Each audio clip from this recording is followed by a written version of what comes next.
इसे हम हिंदी भाषा में आग में घी डालना बोलते हैं और इसे इंग्लिश में add fuel to the fire बोलते हैं। जैसे आग में घी मत डालो, don't add fuel to the fire. इसे हम हिंदी भाषा में सलाखों के पीछे बोलते हैं, यानी कि जेल में, और इसे हम इंग्लिश में बिहाइंड बार्स बोलते हैं। जैसे वह अब सलाखों के पीछे है, he is now behind bars.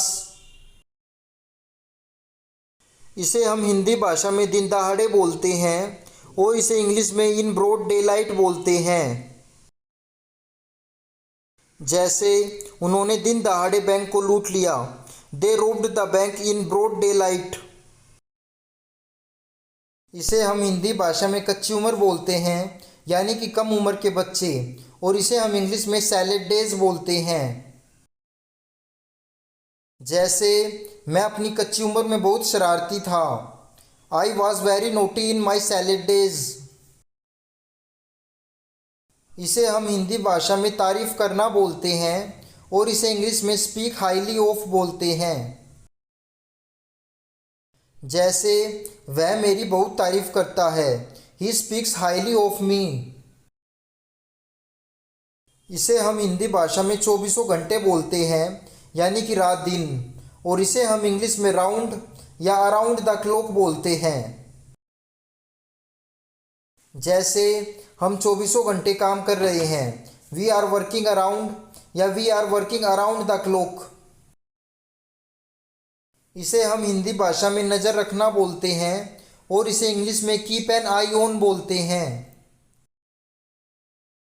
जैसे उस पर नज़र रखना, keep an I on him. इसे हम हिंदी भाषा में घुमा फिरा कर बात करना बोलते हैं और इसे इंग्लिश में बीट अबाउट द बुश या बीट अराउंड द बुश बोलते हैं।